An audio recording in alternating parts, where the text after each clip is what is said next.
नमस्कार, आप सभी का स्वागत है आपका अपना चैनल उफन क्लासेस पे। और आपका चैनल उफन क्लासेस टेलीग्राम पे उपलब्ध है, तो उस चैनल को सब्सक्राइब जरूर कीजिएगा और वीडियो को अंत तक जरूर देखिएगा। जैसा ही कि मैंने पिछले वीडियो में कहा था, कुछ टेक्निकलिटीज के कारण वीडियो नहीं अपलोड हो पा रही थी। एक्चुअली मैं गाँव में ही रहता हूँ, इसी कारण बहुत सारी समस्याओं को फेस करना पड़ता है।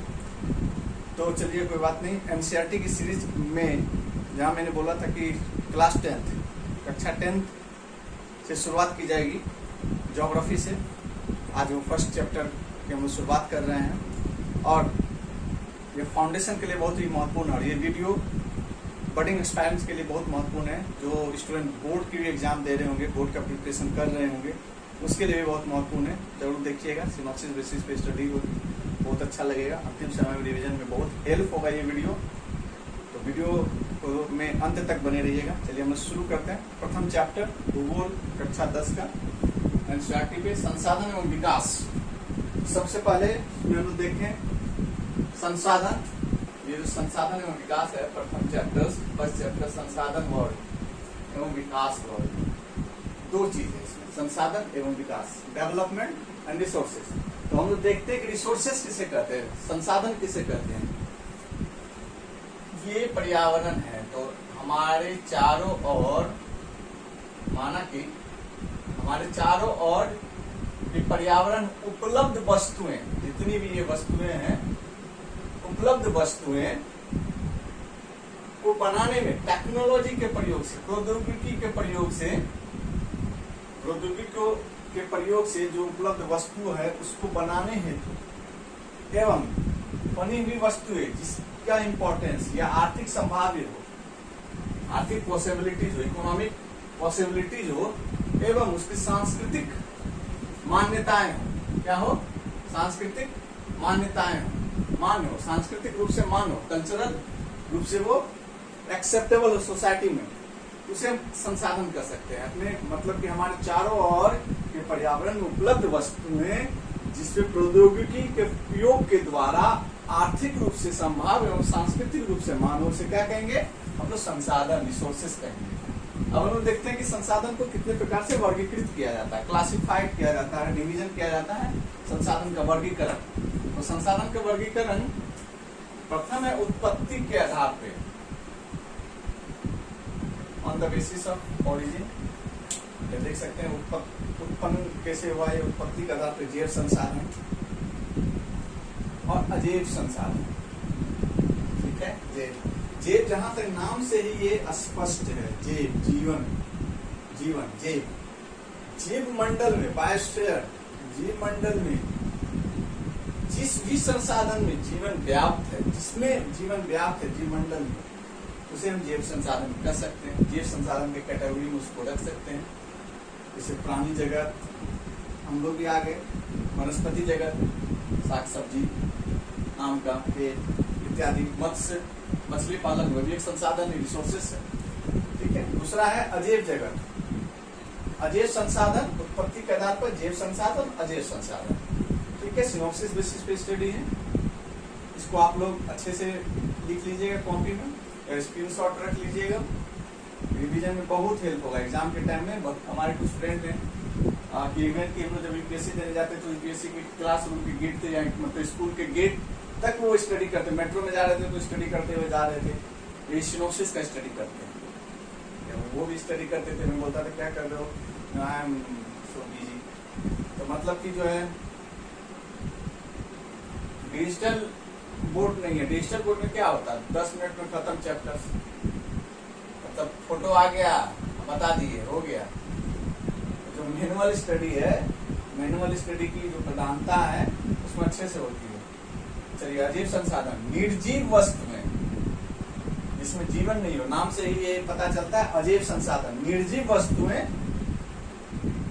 जो भी निर्जीव वस्तुएं हैं, रिसोर्सेस हैं, वो अजैव संसाधन। जैसे कि पर्वत, वो भी हमारा संसाधन है, पर्वत भी संसाधन है।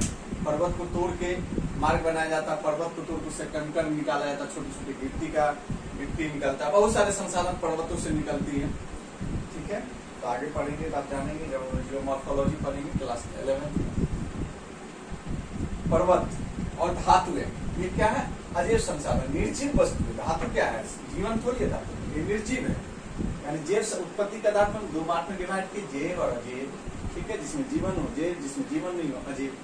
अब हम लोग आते हैं दूसरा, इसके आधार पे समाप्यता के आधार पे, समाप्यता नाम वर्ड से ही, समाप्यता समाप्ति के आधार पे, समाप्त होने के आधार पे, ठीक है, उसको भी हम दो पार्ट में बांटे, नवीकरण और नवीकरण, नवीकरण और नवीकरण, ठीक है। नवीकरण में हम लोग आगे, नवीकरण में भौतिक, रासायनिक और यांत्रिक प्रक्रिया द्वारा जो नवीनीकृत हो जाए, जो पुनः उत्पन्न हो जाए, उसे क्या कहेंगे? नवीनीकृत संसाधन, नवीनीकरण योग्य संसाधन। भौतिक प्रक्रिया के द्वारा, रासायनिक प्रक्रम के द्वारा, यांत्रिक प्रक्रिया के द्वारा जो नवीनीकृत हो जाए, जैसे कि सौर ऊर्जा, पवन, जल इत्यादि जो संसाधन है, ये सब नवीकरण योग्य संसाधन है, ठीक है, रिन्यूएबल है, फिर से उसका नवीनीकृत हो जाएगा। अनवीकरण योग्य संसाधन, विकास के लंबे भूवैज्ञानिक अंतराल उपरांत, विकास जिसका जो अनवीकरण योग्य संसाधन है, उसका जो विकास है, उसका डेवलपमेंट है, बहुत सारे जियोमॉर्फोलॉजिकल प्रोसेस के द्वारा भूवैज्ञानिक अंतराल के उपरांत, बहुत दिनों के बाद, बहुत युगों के उपरांत ये संसाधन बनते हैं, जैसे कि खनिज, जीवाश्म और ईंधन, पेट्रोल, केरोसिन, डीजल इत्यादि जो गैस, खनिज, जीवाश्म और ईंधन, ये और नवीकरण योग्य संसाधन है स्वामित्व के आधार पर। अगला संसाधन कौन सा है? अगला जो वर्गीकरण है संसाधन का, स्वामित्व के आधार पर। स्वामित्व के आधार पर भी हम दो पार्ट में बांट सकते हैं, व्यक्तिगत संसाधन और सामुदायिक स्वामित्व संसाधन। व्यक्तिगत संसाधन, किसान के पास भूमि एग्जाम्पल है, मेरे पास ये मेरा पेन है, तो ये मेरा व्यक्तिगत संसाधन है, सार्वजनिक थोड़ी, दूसरे का थोड़ी, सबका नहीं है, ये पर्सनल मेरा पेन है, तो व्यक्तिगत संसाधन। किसान के पास भूमि, किसान के पास जो खेती का भूमि है वो व्यक्तिगत संसाधन, या सरकार, गवर्नमेंट जो किसान को लीज पे भूमि देती है, तो तुम खेती करो, बहुत सारा पट्टे पे भूमि देती है, तो वो सभी उसका व्यक्तिगत संसाधन हुआ, जिसमें अपने नाम पे हो वो व्यक्तिगत संसाधन। सामुदायिक संसाधन, कम्युनिटी का जो स्वामित्व पे है, समुदाय के पास होता है, इसका स्वामित्व किसके पास होगा? समुदाय के पास, पब्लिक के पास। जैसे तालाब, तालाब प्राइवेट भी होता है, तो यहाँ आपको आइडेंटिफाई करना होगा, डिफ्रेंशिएट करना होगा कि मेरे पास तालाब है पर्सनल, तो मेरा अपना व्यक्तिगत है, और सार्वजनिक स्तर पे तालाब है जिसका सब लोग प्रयोग करेंगे, तो क्या हो जाएगा? सामुदायिक स्वामित्व वाला। पार्क सब शहर में होता है, गाँव घर में तो अपने खेत के इतना की खेत पर गंदगी पे लोग चलता है, तो जो पार्क सामुदायिक स्वामित्व वाला है। और राष्ट्रीय संसाधन, नेक्स्ट हम आएंगे किस पे? राष्ट्रीय संसाधन, नेशनल रिसोर्सेस। नेशनल रिसोर्सेस जो है राजनीतिक सीमाओं के अंदर, देश के अपने राजनीतिक सीमाओं के अंतर्गत, जैसे कि 12 समुद्री मील 19.2 किलोमीटर, 12 समुद्री मील को हम लोग 19.2 किलोमीटर कर सकते हैं तक महासागरीय क्षेत्र में 19.2 किलोमीटर अपने राजनीतिक सीमाओं के अंतर्गत, मान के चलिए हिंद महासागर में एग्जाम्पल मेरा अपना राजनीतिक सीमा है ना, वहां तक, तो वहां तक मेरा वो राष्ट्रीय संसाधन है, मेरा अपना संसाधन, उसको हम कुछ भी कर सकते हैं।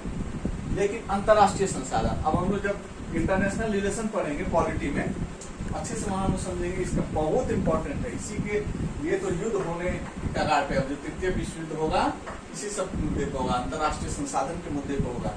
तट रेखा से 200 किलोमीटर तक की दूरी से आगे, मतलब तट रेखा, जो समुद्री तट रेखाएं हैं कि सभी देशों के पास अपनी समुद्री तट रेखा, वहां के तट रेखा से 200 किलोमीटर की दूरी से आगे, 200 किलोमीटर तक, मतलब वो एक राष्ट्र की सीमा है, राष्ट्र का संसाधन है, और उससे आगे किसी का अधिकार नहीं, ठीक है, वहां तक अंतरराष्ट्रीय संसाधन उसमें आ गया।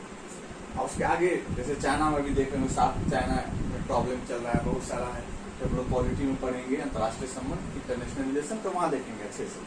अंतरराष्ट्रीय संसाधन बस में याद रखना है, 200 किलोमीटर तक की दूरी से आगे किसी देश का अधिकार नहीं होता तट रेखा से, तो उसमें अंतरराष्ट्रीय संसाधन, वहाँ जो भी उपलब्ध होगा, मछली हो, जो भी खनिज संपदा उपलब्ध हो, वो हो गया, ठीक है।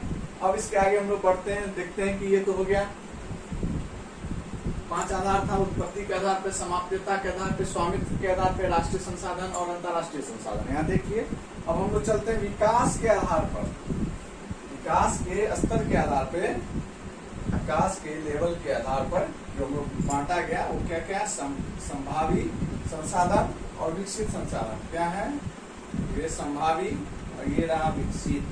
संभावी संसाधन वे संसाधन जिनका उपयोग नहीं किया गया, पूरी तरह से संभावना है परंतु तो उसका उपयोग नहीं कर पाए, वो आ जाएगा संभावी संसाधन। जैसे कि पश्चिमी भाग, भारत देश के पश्चिमी भाग, ठीक है,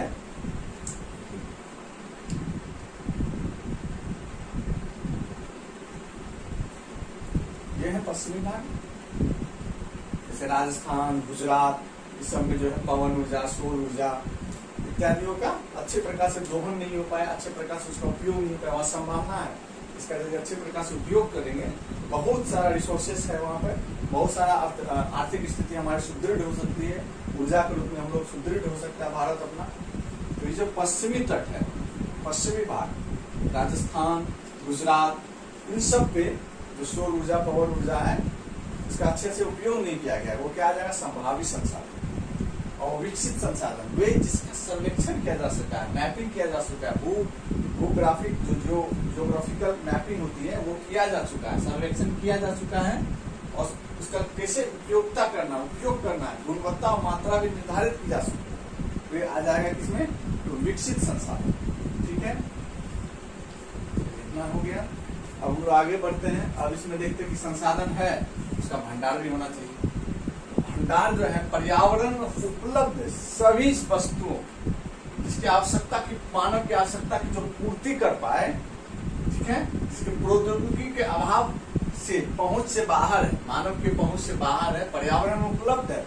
ठीक है, ये जो भंडारण है ये एनसीईआरटी के अकॉर्डिंगली चला जा रहा है, एनसीईआरटी के अकॉर्डिंगली, क्लास 10 के एनसीईआरटी के अकॉर्डिंगली, ये एनसीईआरटी सीरीज है, एनसीईआरटी के अकॉर्डिंगली चला जा रहा है। उसमें धीरे धीरे स्तर सुधार होगा, 10th के बाद 11th आएगा, 11th के बाद 12th आएगा, तो हम देखेंगे क्लास 10 से स्टार्ट, क्लास 10th में आप ये पूरा देखें, फिर क्लास 8 में भी ये हो सकता है संसाधन। ठीक है, तो वहाँ आप देखेंगे, आप कोऑर्डिनेट करेंगे तब तो लगेगा वो ऐसा है।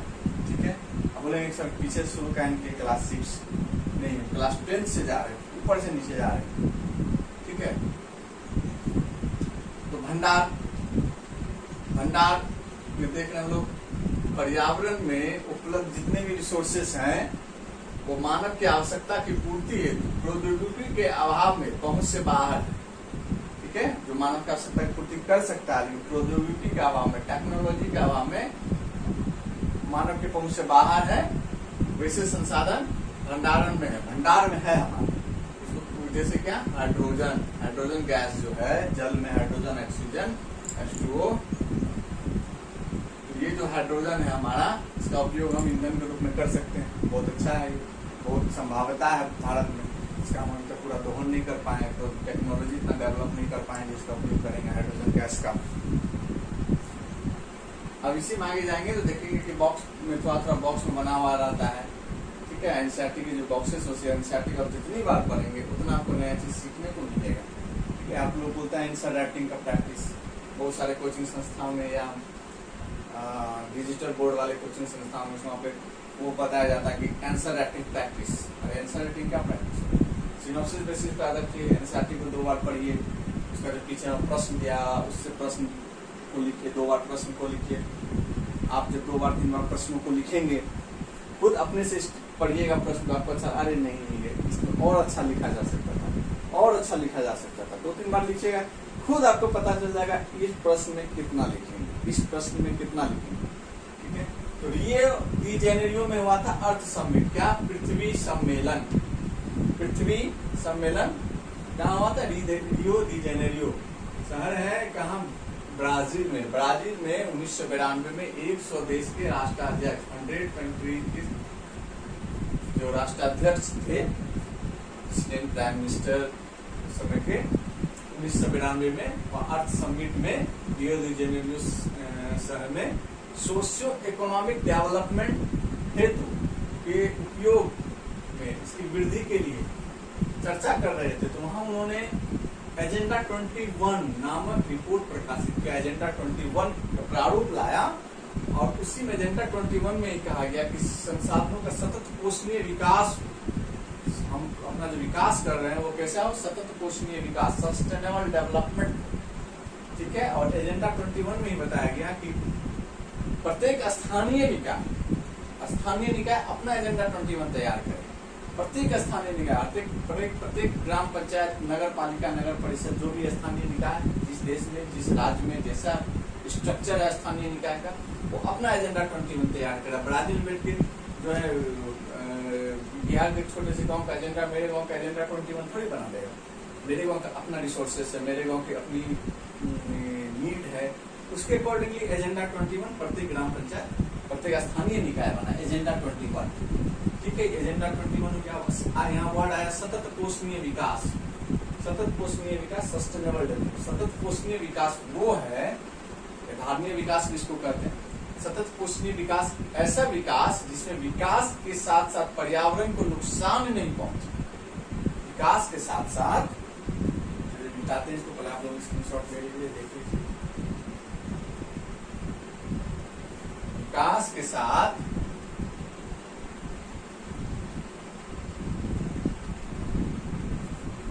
है ना, सतत पोषणीय विकास। विकास कैसा हो,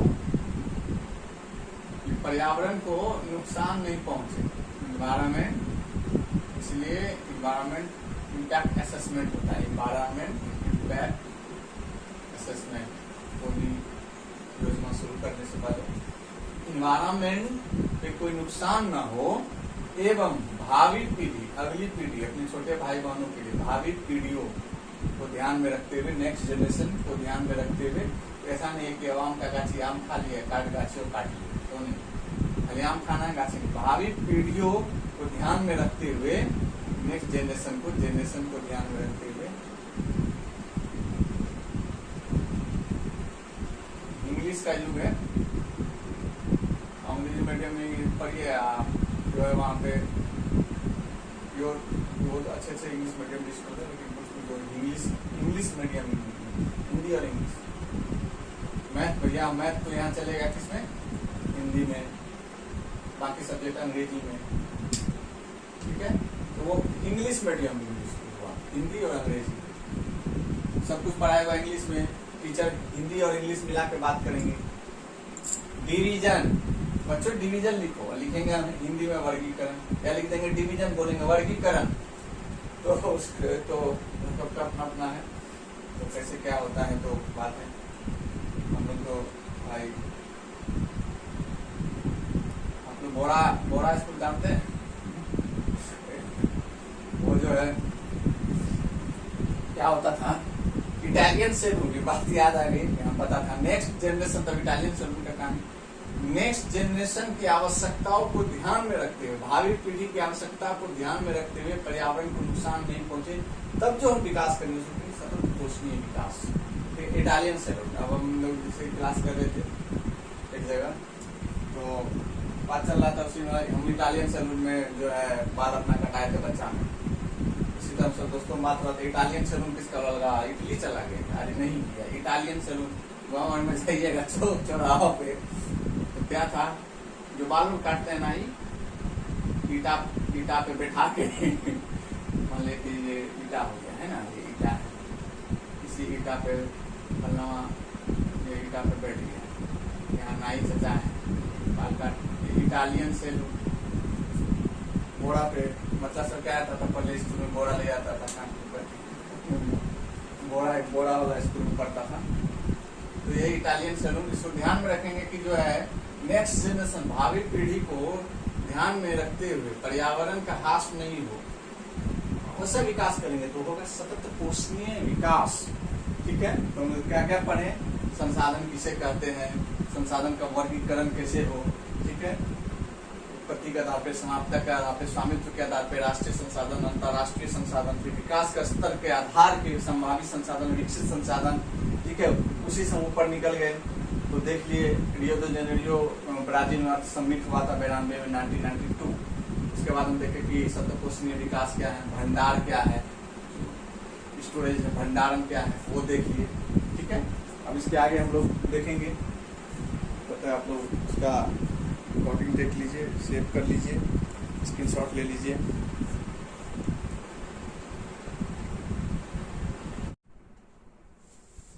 चलिए हम लोग से आगे बढ़ते हैं और देखते हैं कि भारत में संसाधन नियोजन, भारत में संसाधन नियोजन, रिसोर्सेस प्लानिंग, संसाधन नियोजन है, संसाधन के उद्देश्य की, नियोजन के उद्देश्य की पूर्ति जो है फर्स्ट 5 ईयर प्लान में भी योजना को लाया गया था। किस प्रकार संसाधन का नियोजन किया जाए, फर्स्ट 5 ईयर प्लान। संसाधन किसी प्रदेश के विकास में सहायक तभी बनेगा जब प्रौद्योगिकी, टेक्नोलॉजी डेवलपमेंट और इंस्टीट्यूशनल परिवर्तन किए जाए, संस्थागत परिवर्तन किए जाए, तभी जो है संसाधन किसी प्रदेश के विकास में सहायक हो सकता है। ठीक है, उसके आगे छोटा सा में बॉक्स में एनसीईआरटी में दिया हुआ रहता है, तो उसके आगे हम लोग देखेंगे 1968 में क्लब ऑफ रोम, 1968 में क्लब ऑफ रोम नामक संस्था जो है संसाधन संरक्षण पे बात किया था।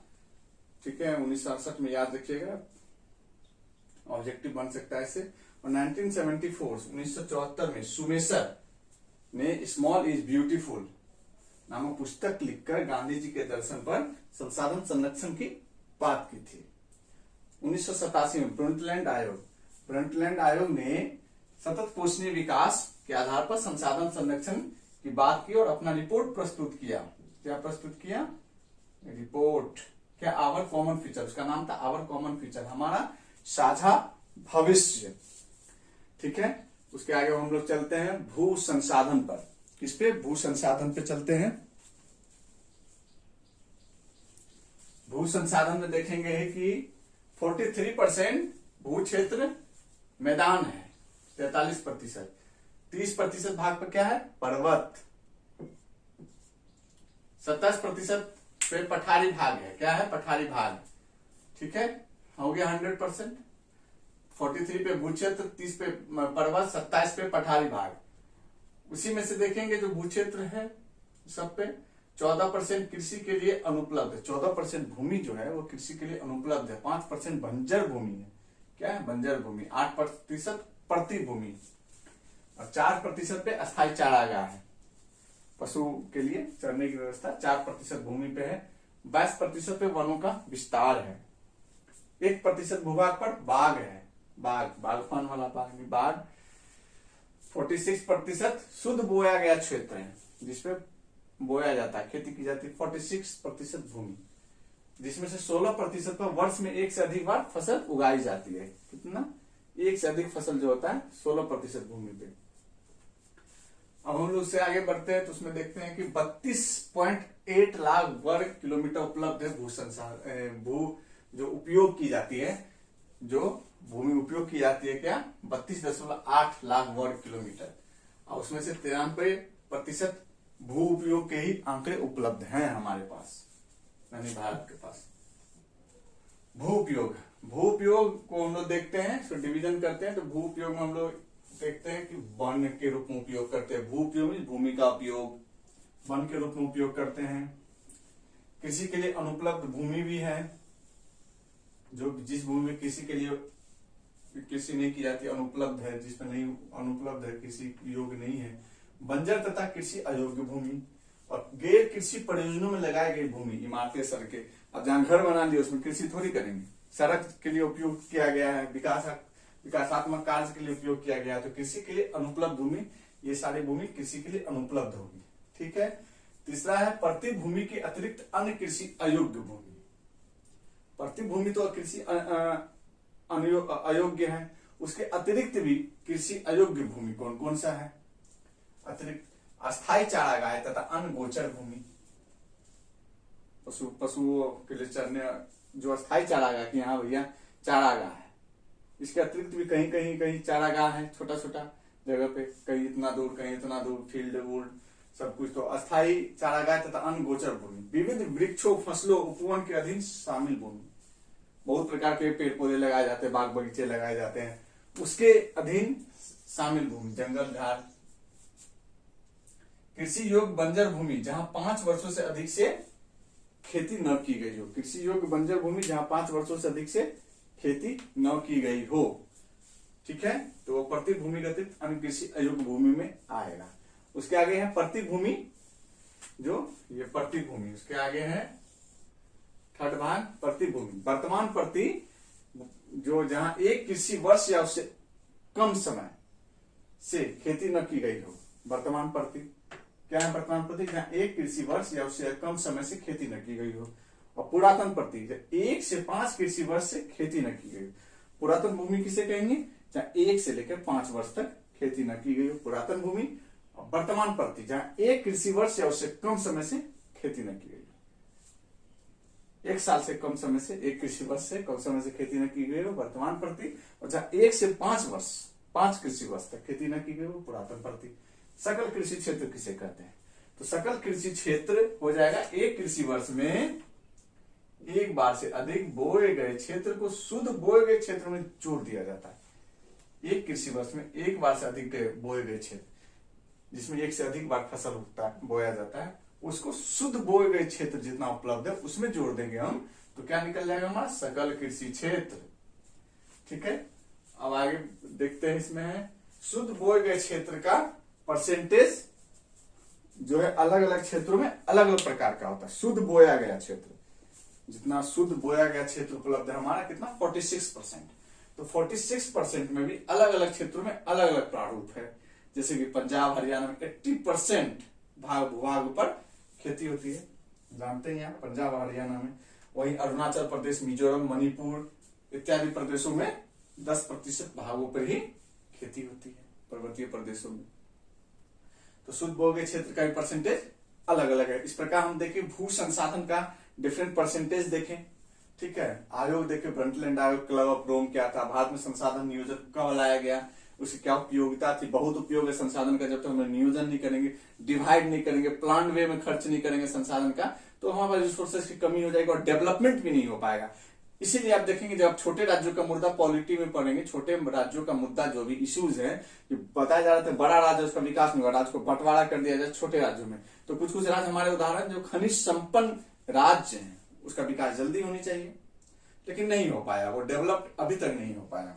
ठीक है, तो वहां देखेंगे कि सही रूप से उसका प्लान वे में उसका उपयोग नहीं किया गया।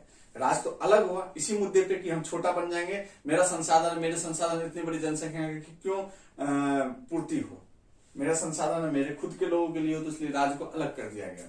ये पॉलिटी में हम लोग पढ़ेंगे छोटे राज्यों का मुद्दा, इशू। ठीक है, तो उस पर देखेंगे हम लोग कि संसाधन का सही तरीके से नियोजन नहीं हो पाया, प्लानिंग नहीं हो पाई, किस प्रकार से हमको संसाधन का उपयोग करना है, और इसलिए वो डेवलप अभी तक नहीं हो पाया। ठीक है, ये देखिए हम लोग। अब भू उपयोग, भूमि का जो उपयोग है, कहाँ कहाँ उपयोग हो रही है भूमि, तो वन में उपयोग हो रही है, कृषि के लिए कुछ अनुपलब्ध भूमि है, उसमें 2 पार्ट था, बंजर तथा गेट कृषि परियोजना में। प्रतिभूमि का अन्य कृषि योग्य भूमि के रूप में डिवाइड करके हम लोग देखा। स्थायी चारागाह, विविध वृक्ष फसल जो भी लगता है, कृषि योग्य बंजर भूमि को देखे हम कि जहाँ 5 वर्ष से अधिक से खेती न की गई हो। प्रतिभूमि के रूप में देखे तो प्रतिभूमि को भी डिवाइड किए वर्तमान प्रति में और पुरातन प्रति में है, वर्तमान प्रति और पुरातन प्रति के रूप में डिवाइड किए। ठीक है, सकल कृषि क्षेत्र को देख लिए।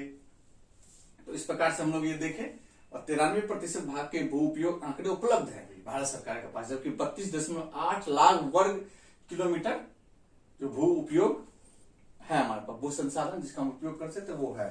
ठीक है, सुमेशर जी ने स्मॉल इज ब्यूटीफुल नामक पुस्तक 1974 में लिखी थी।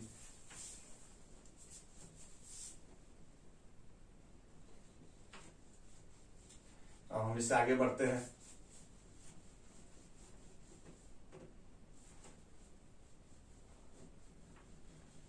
इसको एनसीईआरटी को अच्छे से पढ़िए, बेसिक्स क्लियर कीजिए, और सिनॉप्सिस बेसिस में पढ़िएगा। रिवीजन के समय अच्छा होगा, नोट्स बनाने में भी अच्छा होगा। बार बार 1-2 बार पढ़ेंगे, उसके बाद अपने जो सिनॉप्सिस जो बना के रखते हैं उसको बार बार पढ़ेंगे, तो हमको हर एक बार एनसीईआरटी पढ़ने की आवश्यकता नहीं होगी, लगेगा चैप्टर्स याद हो गया, ये मेन पॉइंट्स हैं, इसको अच्छे से याद कर ले, ये चैप्टर्स याद हो गया। और आपको ये भी मेंस में भी पता लग गया होगा, यदि हमसे पूछेगा भू संसाधन के बारे में लिखा जाए, 10 नंबर का होगा तो हम लिख सकते हैं अच्छे से। भू उपयोग प्रणाली क्या है, भू उपयोग क्या है, उस पर लिखा जाएगा तो हम लोग लिख सकते हैं। भू संसाधन पे बोला जाएगा तो भी लिख सकते हैं। ठीक है, संसाधन क्या है उस पर भी लिख सकते हैं, क्या क्या सोर्सेस थी, किस आधार पर डिवीजन हुआ संसाधन का। तो एनसीईआरटी हमें एक आधारभूत संरचना डेवलप करता है और बताता है कि किस प्रकार से अध्ययन किया जाए। सेल्फ नोट्स बहुत आवश्यक है। चलिए हम लोग बात करते हैं भूमि निम्नीकरण और संरक्षण के उपाय। भूमि निम्नीकरण, भूमि क्षरण हो रहा है, भूमि निम्नीकरण, भूमि निम्नीकरण और संरक्षण के उपाय, संरक्षण के उपाय। ठीक है, तो देखते हैं इसमें भारत में लगभग 13 करोड़, भारत में लगभग 13 करोड़ हेक्टेयर भूमि निम्नीकृत है। हेक्टेयर भूमि क्या है, निम्नीकृत। ठीक है, इसके आगे है 28% भूमि निम्नीकृत वनों के अंतर्गत है। क्या है, 28% भूमि निम्नीकृत, यहां साथ में अच्छा दिखाई देगा, निम्नीकृत वनों के अंतर्गत है। ठीक है, 56% क्षेत्र पर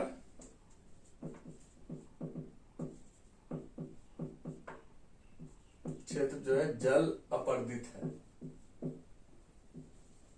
जल से अपर्दन है कितना, 56% क्षेत्र पर। 10% लवणीय, साल्टेड और क्षारीय है। ठीक है, लवणीय और क्षारीय है। खनन के कारण भी जो है भूमि निम्नीकरण हुआ है।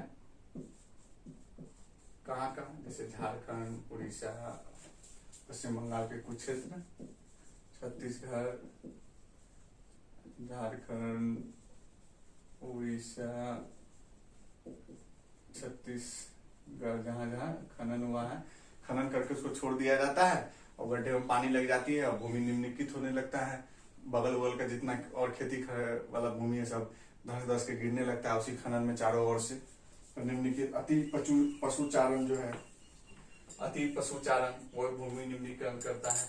मतलब जितना पशु चराना चाहिए उससे एक्स्ट्रा चराने लगे। अब यहाँ पे कुछ दिन छोड़ देना चाहिए, फिर से पेड़ पौधा उगेगा, घास उगेगा, फिर से लाते के चराने के लिए नहीं, जहाँ है वहीं चराते रहेंगे, चराते थोड़ा सा निकला फिर चरा दिए। अति पशुचारण वो भी भूमि को निम्नीकृत करता है। पेड़ पौधा घास फूस रहेगा तभी तो मिट्टी को पकड़ के रखेगा। भूमि निम्नीकृत होगा, ऊपर से निकल जाएगा जो भी उर्वरक है। तो ये कहाँ हुआ है, गुजरात, एमपी, मध्य प्रदेश, राजस्थान, महाराष्ट्र में अति पशुचारण का भूमि निम्नीकृत हुआ है। ठीक है, अधिक सिंचाई, साल्टेड होगी ये भूमि, अधिक सिंचाई कहाँ पे, हरियाणा, पश्चिमी यूपी। खनिज प्रक्रियाएं, खनिज प्रक्रियाएं जो है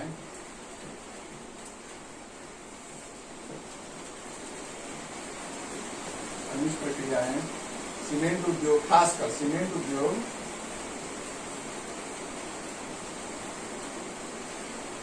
सीमेंट उद्योग में जो चूना पत्थर पीसा जाता है, ठीक है, तो चूना पत्थर जो है आपको उड़ता है हवा में, तो वही धूलकण जो है, धूलकण, ठीक है, जमीन पे आ जाता है और पानी सोखने की प्रक्रिया जो है जमीन द्वारा वो धीमी हो जाती है।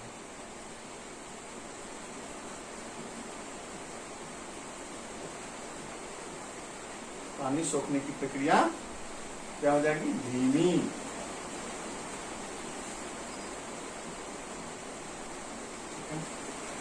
संरक्षण के उपाय, संरक्षण के उपाय, ये जो है संरक्षण के उपाय, भूमि नियंत्रण का संरक्षण के उपाय जो है, यहाँ पे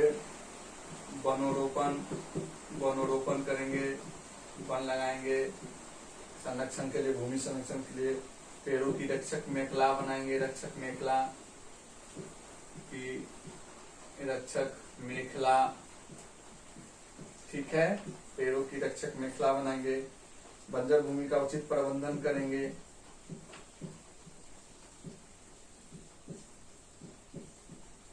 उचित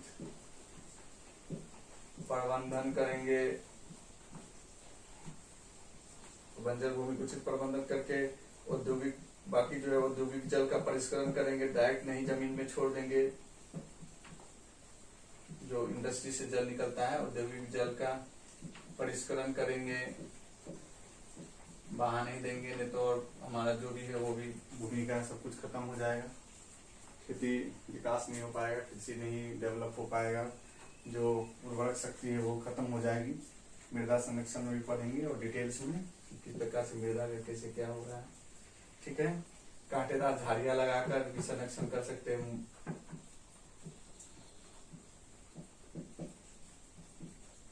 ये सब जो हवा को रोकता है, हवा को रोकने से जो है ना ऊपरी परत जो है, खेती जुताई कर दिए, छोड़ दिए, अब हवा आया, आंधी चला, ऊपरी परत यहाँ से यहाँ उठा के दूर तक हवा के रूप में जो उर्वरक शक्ति है ऊपर ऊपरी जमीन में, जब आप पढ़ेंगे सॉइल प्रोफाइल, उसमें देखेंगे ए स्तर की जो मिट्टी है वही उड़ जाता है, हवा आएगा वही उड़ जाता है। कांटेदार झाड़ियां जो लगी रहेगी चारों दिशाओं में, चारों बगल, खेत के चारों बगल, तो हवा को वो रोकेगा।